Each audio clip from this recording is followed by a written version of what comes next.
Assalamualaikum warahmatullahi wabarakatuh. Perkenalkan, nama saya Miftah Hasanah. Akan menyampaikan workshop kewirausahaan di kuliah kerja lapangan, yaitu Fakultas Agama Islam Muhammadiyah Kendal Batang pada tahun 2026. Oke, langsung saja ke dalam intinya. Fakultas Agama Islam Universitas Muhammadiyah Kendal Batang baru saja menggelar pelatihan kewirausahaan pada hari Selasa 20 Januari 2026 sebagai langkah nyata mencetak kelulusan yang tidak hanya jago teori tapi juga mandiri secara ekonomi. Dunia kerja penuh tantangan, makanya mahasiswa dibekali langsung oleh para ahlinya.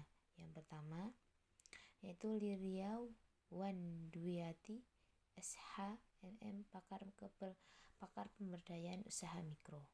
Yang kedua yaitu Muhammad Irhamni Sabil SYMH Koordinator UMKM Community Cancer. Yang ketiga yaitu Muhtasin Tedesi Entrepreneur. Nah, saatnya mahasiswa Unggaba siap jadi penggerak ekonomi masa depan. Kenapa ya UMKM dan wirausaha itu penting? UMKM adalah tulang punggung ekonomi Indonesia. Hampir semua pelaku usaha di Indonesia adalah UMKM dan mereka menyerap sebagai besar tenaga kerja. Tapi jumlah pengusaha kita masih di bawah negara maju. Indonesia masih kekurangan sekitar 1,5 juta pengusaha baru. Al-Amin dan Lili jalan pengusaha atau karyawan. Nabi Muhammad dikenal dengan gelar Al-Amin, orang yang amanah dan dapat dipercaya. Karir beliau dimulai dari membangun karakter sebelum bangun bisnis yang besar. Artinya fondasi menjadi pengusaha sukses bukan hanya modal dan ide, tapi juga sikap jujur, amanah, dan bisa dipercaya. Terus kalau yang memilih jalan yaitu pengusaha atau karyawan. Nah, setiap orang punya pilihan mau jadi karyawan, pengusaha, atau keduanya. Sukses dan gagal bukan sekedar nasib, tapi banyak dipengaruhi oleh pilihan yang kita ambil setiap hari. Apa yang terjadi di masa lalu adalah pilihan, dan masa depan juga ditentukan oleh pilihan kita mulai sekarang. Entrepreneur dan tantangan. Jiwa entrepreneur, yang dibutuhkan jiwa entrepreneur adalah jiwa yang terus kreatif dan inovatif, mampu melihat dan menangkap peluang lalu mengubahnya menjadi nilai yang bermanfaat. Bukan hanya bermanfaat secara ekonomi, tapi juga sosial dan lingkungan. Jadi, wirausaha bukan cuma soal cari untung, tapi juga soal memberi dampak bagi sekitar. Nah, tantangan dan peluang tantangan UMKM yaitu akses modal yang terbatas, pemasarannya yang masih sempit, SDM yang belum terlatih, dan pemanfaatan teknologi yang masih rendah di sisi lain, perkembangan digital membuka peluang besar, yaitu promosi lewat media sosial, penjualan lewat market, dan kerjasama lintas daerah. Nah, dukungan pemerintah juga semakin banyak, mulai dari program KUR, pelatihan, sampai pendampingan usaha. Strategi pengembangan UMKM, pemasaran dan branding, pahami target pasar. Itu yang pertama. Siapa pelanggan kita? Apa kebutuhan mereka dan di mana mereka bisa kita jangkau. Terus bangun brand identity, buat nama logo dan pelayanan yang konsisten akan usaha, mudah diingat. Yang ketiga yaitu media sosial. Nah, media sosial itu harus kita iklankan seperti online atau promosi murah tapi jangkauan luas. Nah, yang kedua peningkatan produk dan layanan.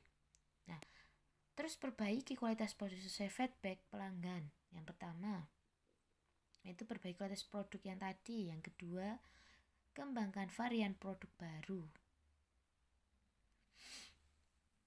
yang relevan dengan tren. Nah, terus ketiga, jaga pelayanan yang ramah, cepat, dan profesional. Itu penting. Yang ketiga yaitu penguatan SDM dan manajemen, yaitu ikuti pelatihan, mentoring, dan komunitas UMKM untuk belajar dari pengalaman orang lain. Atur keuangan usaha dengan rapi, pisahkan uang pribadi dan uang usaha. Manfaatkan teknologi sederhana.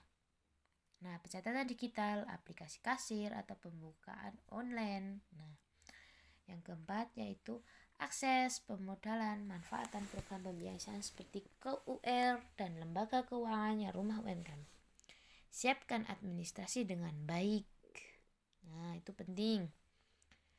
Yaitu harus ada NIB, izin usaha, dan laporan keuangan sederhana. Bangun reputasi yang baik agar lebih mudah dipercaya lembaga keuangan maupun investor. Jadi entrepreneur. Nah, cara menjadi entrepreneur ada yang jadi pengusaha by accident karena kepepet.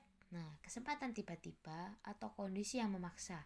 Ada juga yang by design, sengaja merancang diri, belajar, dan melangkah pelan-pelan membangun usaha dari sekarang. Yang penting apapun latar belakangnya, kita bisa memilih untuk terus belajar berusaha jujur dan tidak mudah menyerah. Nah, saatnya memilih dan melangkah hidup selalu menawarkan dua garis. Di atas garis ada belajar, bersyukur, semangat, dan berproses. Di bawah garis ada mengeluh, menyalahkan, dan menyerah. Jika ingin menjadi calon pengusaha yang sukses dan bermanfaat, pilihlah untuk hidup di atas garis, berpikir positif, bertindak jujur, dan terus berkembang. Mulailah dari langkah kecil.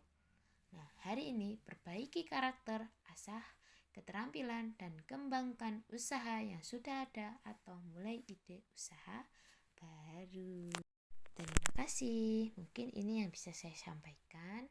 Mohon maaf jika ada kata ataupun apa yang salah dari saya. Mohon maaf. Akhir, Assalamualaikum warahmatullahi wabarakatuh.